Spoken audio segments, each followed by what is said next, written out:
All right, welcome back to Genius. Okay, hope you guys have been doing well. All right, so in this section, we're going to be talking about tagged template. This is something that might look like it is advanced because I am very sure you've not seen this before.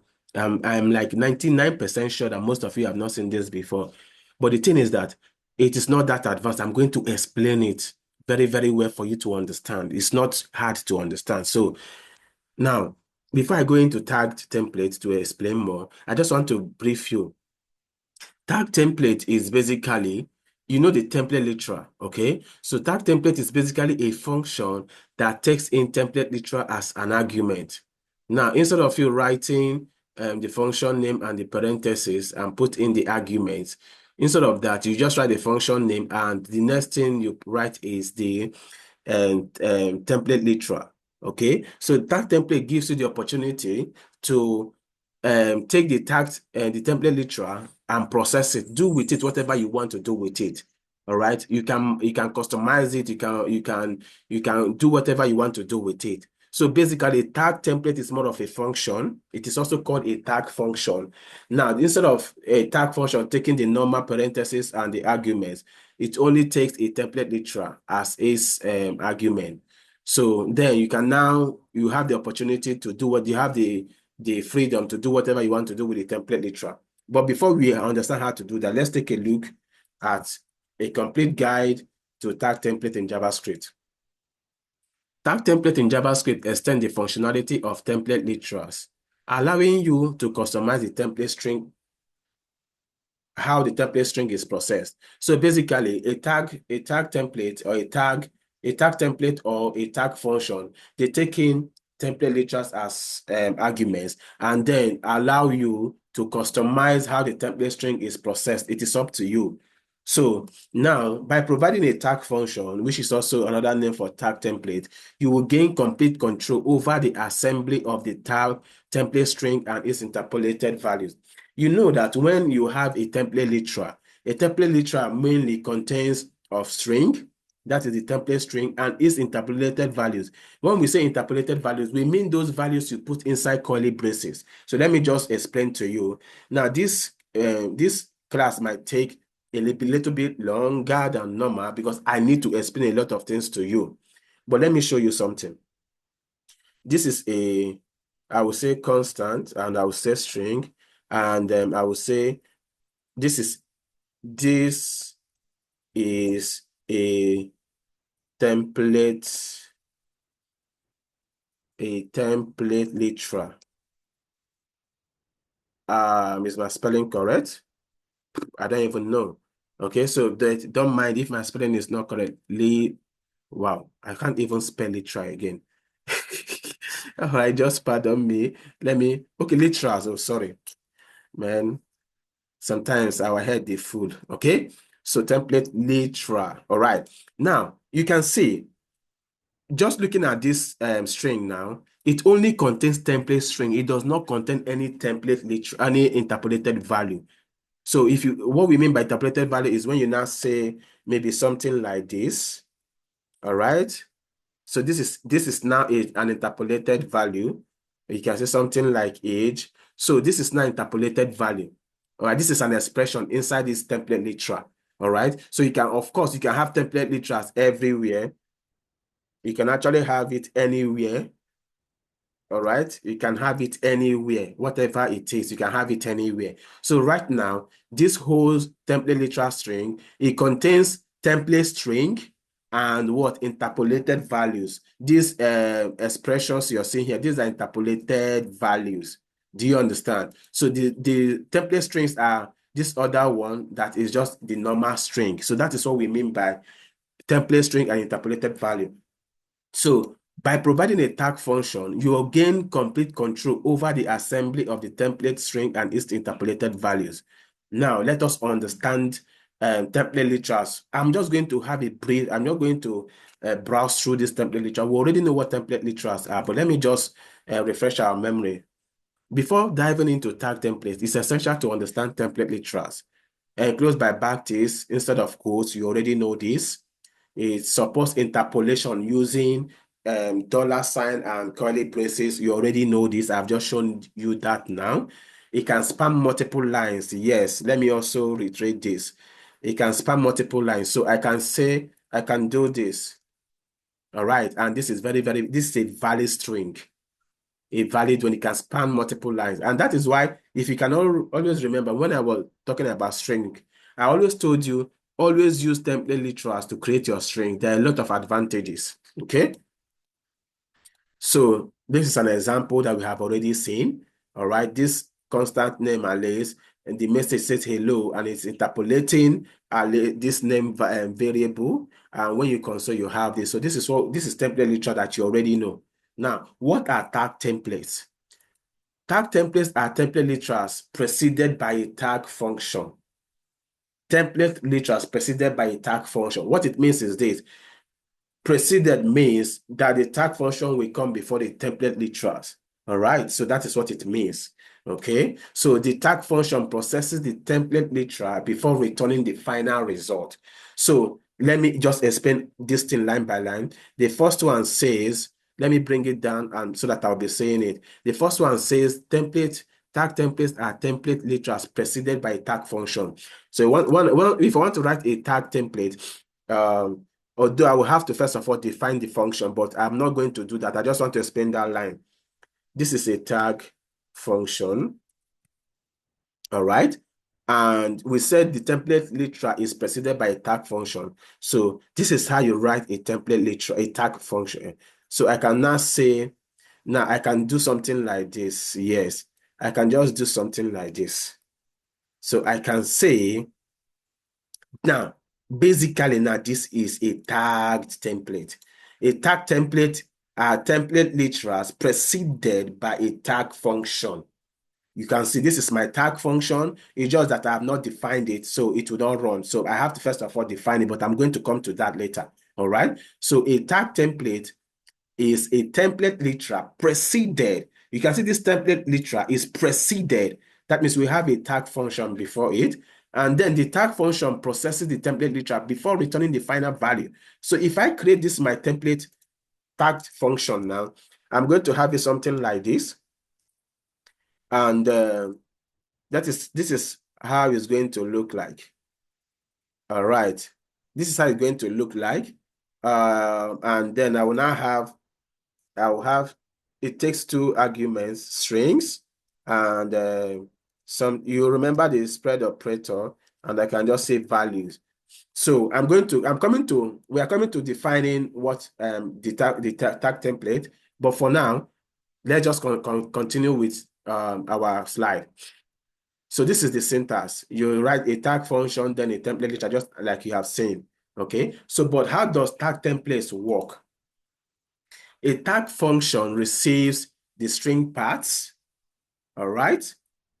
So the string paths come as an array of raw strings from the template literal. The substitution part, which is the value of the placeholder. So if I go back to what we have here, you can see now when we follow this definition we have here, I'll have to take this guy so that we can have some space up there. A tag function receives the string paths and the substitutions. So when you have this tag function like this, all right, this tag function is receiving the string path, all right. This tag function will receive the string paths and the substituted values, that's the placeholders. So if I console these strings, what I'm going to get is this raw strings. That means the template string. That's what I'm going to get. If I console these values, I'm going to get an array of all these substituted values, all these values in these placeholders. Okay, so you have two paths. Every tag function will have received two paths. The string, that's the raw string as an array. Sorry that we haven't talked about arrays, but we'll talk about it later on.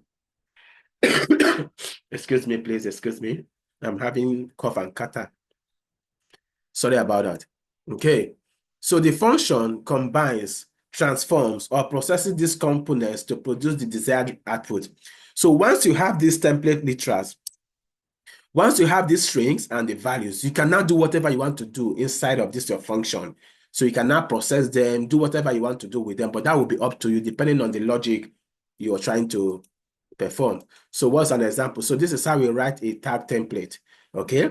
So let me show you. Sorry, here I'm supposed to start with the function keyword because it's a function.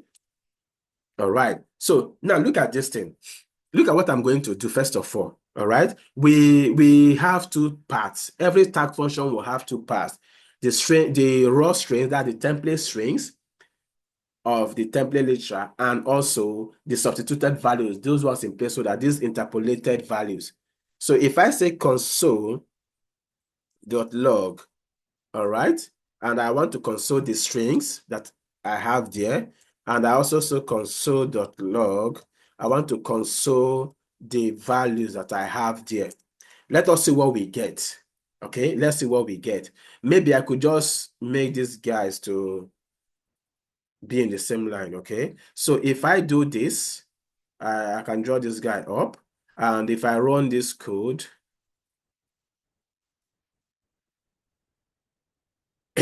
you can see that, ooh, I have an error. Oh, sorry. Oh, this my interpolated values, they are not defined. So I'm sorry about that. I can just say page is equal to 34, whatever it could be. So basically, this my page and the age, they were not defined somewhere. So there was no reference to it. So if I run again, look at what we have. Pay close attention here. In this tag function, we are not really processing yet. All right. I just want to show you, because if you understand these small things I'm trying to explain here, it will be easy for you to understand template, tag template, and you can do with it. You can work with it very well. You can see that the string, all right, we have two parts, of course. You know, the tag function will receive two parts: the raw string, which is the template string, and the interpolated values in this rest operator like this. So when I console them, you can see that the string part is treated as an array, and this array contains three values. This, all right, is a template literal, okay, and another empty string. So this empty string, whenever you have any interpolated values in the beginning or at the end, all right, the template, the tag function would give it an empty string. Look at it. We have this as one, and we have is a template literal as another string. Look at it. Okay. And now we now have another empty string. This empty string is for this guy here, because we are having this interpolated value at the end. If I also put this interpolated value here, we will now have another extra empty string. So if I say interpolated, whatever the value could be, all right, once I have it at the beginning, if you have it at the beginning or at the end, all right, it would give it a default empty string. Just like now, you see this 8 gave us a default empty string, because of course we do not have this here, but this one is replacing this. But since now I have now put another one at the beginning, well, we are also going to have another empty string before this. So I'm sorry that some of you don't really know what arrays are, but don't bother. All right, just understand this. And when we come to array, you're also going to understand it to be easier for you to understand. So if I run this again, you can see that now we now have another empty string before the this, because of this interpolated value here. So what I'm trying to say is this: for every interpolated value at the beginning or at the end, there will be an empty string for it. So basically, when we console this string here, remember the tagged function would receive a string part, the template string part, and the interpolated values part. So these strings will come as arrays, so you can access them using accessing them as an array. Even the values also access them as arrays. So if you see now, the strings has an empty string because of this interpolated value at the beginning, and another. So we have 1, 2. So it's separating it for us. We have an empty string for this one. We have this string for this one. We have this string for this whole one. Excuse me, please. And then we now have another empty string. So if you understand this, you're going to understand how to manipulate or process this whole thing. Now, since you now have this whole thing, you now have the power. Now, these values are also, these interpolated values 1, 2, 3. That is why we have 3 items here in this array. So you can do with them whatever you want to do. It's up to you. All right. So I believe you understand this. So let's go back. So if you can see, look at this function now, it's just basically at putting these things, and then it returns something. But for our own didn't return anything. But I could just return a string and say not processed yet, because I didn't do any processing here, not processed yet. Okay, that is now tag functions or tag template, they are always supposed to return a string. They're always supposed to return a string. Okay, so now I can save this string somewhere in a variable, and I can say tag string. All right, and look at it. If I console this tag string as that we are returning, sorry, not tag function, tag string. If I console it, we are going to see that after this whole thing that we're also consoling, we're also going to console the return value. And the return value says not processed yet. So it's not up to you, it's up to me to now do my processing, and I will return whatever I want to return. Okay, so now let's go deeper. So what are the key features of tag templates? First of all, you can have access to the raw strings. You have access to the raw strings. That is what we already have here. You see, we have access to the raw string. With this, we can work with the raw string. We have access to the raw string. But there's also another method that you can use to access the raw string. When you use the string.raw method, you can access the raw unescaped string, useful for paths, regular expression. Don't worry, the next chapter we're talking about will be regular expression and preserving literal backslashes. So something like this. If I say strings.raw, I'm going to, okay, basically, let's do this example. Okay, so instead of doing all this, I'm just going to say return strings.raw. Oh, sorry, string.raw. String.raw. String. Sorry. String dot. Oh. Okay. So if I run, let me see what we get. Okay. Strings.raw, sorry. You know, the IntelliSense wasn't giving me exactly what I wanted. So it's strings. So on top of these strings, I'm calling the raw method on it. So if I run now, what? Um,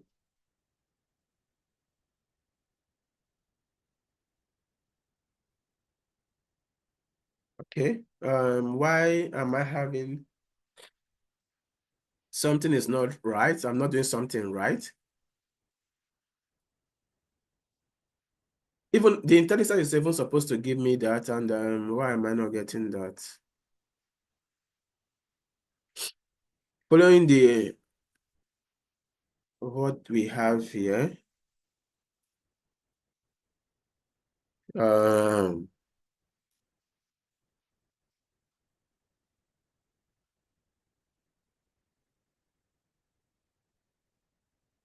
Is this, yeah, it's a function. Okay, sorry, it's not a function, it's a property. Sorry. All right, sorry. It's a property, not a function. I wasn't doing something right. Okay, it's a fun, it's a okay, sorry, my bad. Okay. It's a property, not a function. All right. So you can see now, I can access this string dot. It's just almost the same thing that we had before. I can, even if I say strings like this, it's also going to return. It's just the array. It's basically the same thing. look at it. We got an array here. So it's just basically the same thing that we're also going to get. It's basically the same thing. Okay, but this one now is including some other stuff that we, okay, it's okay, look at it. All right. Now look at it. Inside this array, we also having the raw property here. Do you understand? So I can, instead of doing this, I can just call the raw property right away. Do you understand? Sorry, it's a property, not a function. And when I call it, I will only access this guy, and this guy already contains the whole array. So, short, if you want to access the string in this, basically use the strings.raw. Whatever the parameter name you're using here, just do .raw. All right, so you get it. So this will be better. Instead of using the string array itself, just use the strings.raw. Okay, so that is how you access the raw string. And let us see some use cases. Why do you use tag templates? Let's see some use cases. I don't know if some of you know what we call, although we'll still talk about this when we talk about HTML security in our HTML class. All right. So I don't know if some of you know what we mean by cross-scripting, cross-site scripting. Cross-site scripting attack, XSS. All right. Some people might want to inject some things inside, especially to your database, and it is actually a security issue. But I'm not going to talk about it here. All right. So when we talk about security in HTML, we'll talk about that. Okay. Okay. So we basically use this thing when you want to escape some HTML input. Let's say, excuse me. Sorry, I told you I have kata, so I'm sorry about that. Okay, so now when you're taking input from users, all right, you don't trust your users. Your users can be hackers. They can be people who are coming to manipulate what you're doing. So you can actually escape whatever they are imputing. You can actually escape it. So if you look at this function now, okay, basically what I'm going to do is that I will just copy this function, then I will explain it. Okay, so I will copy this function, then I will just explain it. I will copy it. I will now explain it. All right. So I will go back to code. So I'm going to do this. So what we are doing here is this. Please pay attention. This is a function we call escape HTML. In short, as you're working with your forms, anything that users are giving you, please use this function to escape it, because they might be injecting some things inside your HTML, or even attacking your database. So what we are doing here, we are saying, of course, you already know this is a tag function. You already know with the strings and the values part. Now we are saying return, because this is an array. There is a function called reduce function in an array. Don't worry, we'll talk about it when we talk about arrays. So you can see that this function now is now processing. That is what a template function, a tag template does, a tag function does. It takes in this string as a template literal and then process it. So here, this guy who wrote this function is now processing whatever the user is giving them, processing them, then replacing anywhere they will see, somebody can inject this. This is somebody can put this thing as an input in your form, and you will accept it. And this thing can go on to hack your website. So what you will do is this. Always use escape like, although most of our libraries escape all these things. All right. So, but this is how you do it. So you can see you're adding another skill in your skill set, another tool into your toolbox. So wherever we are doing this reduce. So this reduce function would go through for every item in this array. Then it is now creating. This seems somehow advanced, But basically, what this guy is doing here is that this guy is processing the string.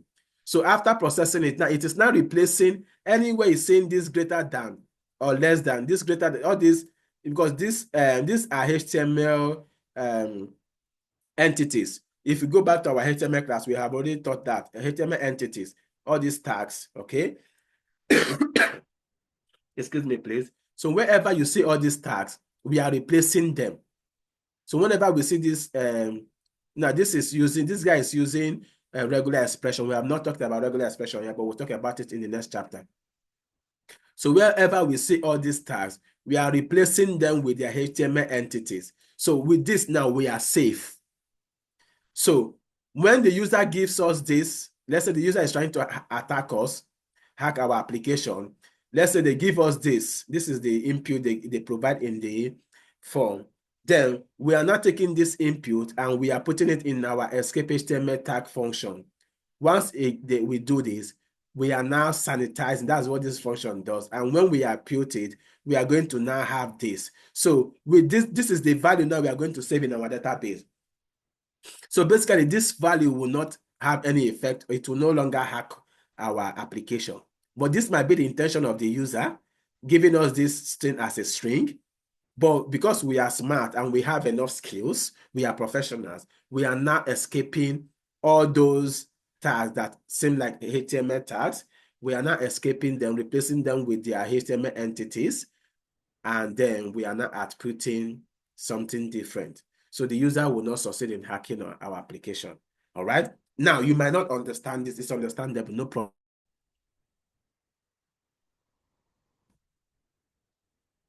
So that is it. All right. So then we can go to the next one. So we have a couple of it. But basically, that's the example. That is basically the example. So in this other one, we are having another one doing translation, but this has to do with internationalization and localization. We'll talk about that in its own chapter, localization and internationalization, both in HTML and in JavaScript. We'll talk about that. But in this example, this guy is also doing the same thing, doing translation. Okay. So we can also do custom syntax highlighting.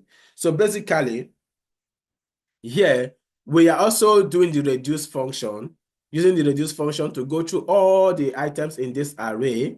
And we are now highlighting, we are highlighting some particular values. Okay, so but don't worry. If I go on to explain this code, you might not understand it, but I just wanted to understand the concept of tag templates and then tag function.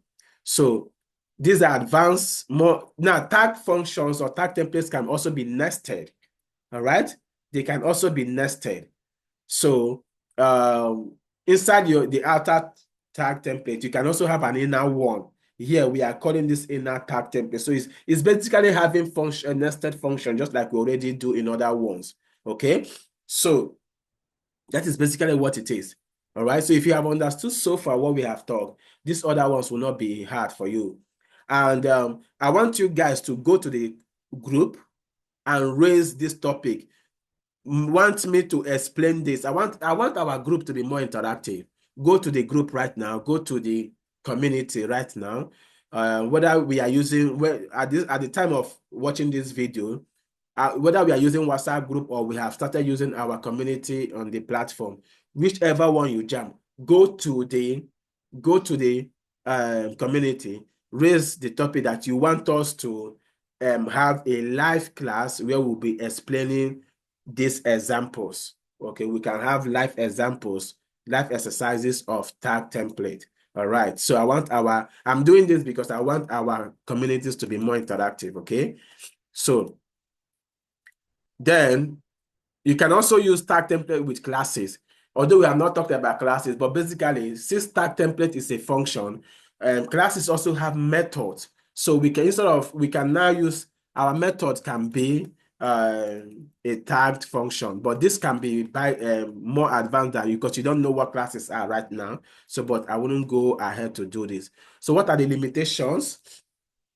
They are not always readable. You can see how they look. They are not readable unless an experienced developer or a programmer sees it and understands it. They are not always readable. So they are complex tag functions. They may reduce code clarity. Heavy computation in tag function can slow down execution. So do not do heavy computation on tag functions. Tag functions must handle a wide range of potential string and value types. Okay, so browsers and environment support. Not every browser supports this. Excuse me. Okay, but the modern browsers and the Node.js environment, they support the tag template. Excuse me. Okay, so in summary, tag templates are a versatile and powerful tool, a powerful skill you need to have in JavaScript. They enable you to secure and sanitize outputs, dynamic formatting and processing of templates, enhance readability for custom use cases like localization, syntax highlighting, and more. And now, before I go on, in your exercise, in your assignments, okay, your assignment may look very tough to write. So if you cannot write them, please contact us. Okay? Maybe those exercises we cannot do we cannot do them in live classes. So I want you guys to demand it. I want you guys to ask for it. Okay? Ask for it that you want those exercises to be treated as a live class, and we will treat it as a live class. So you guys will join live and would write the code, do the exercises live. Okay? So thank you very much. If you do not understand, if you get confused, please go back to the video, watch it again, and then you can also reach out to us. Thank you very much, and see you in the next class.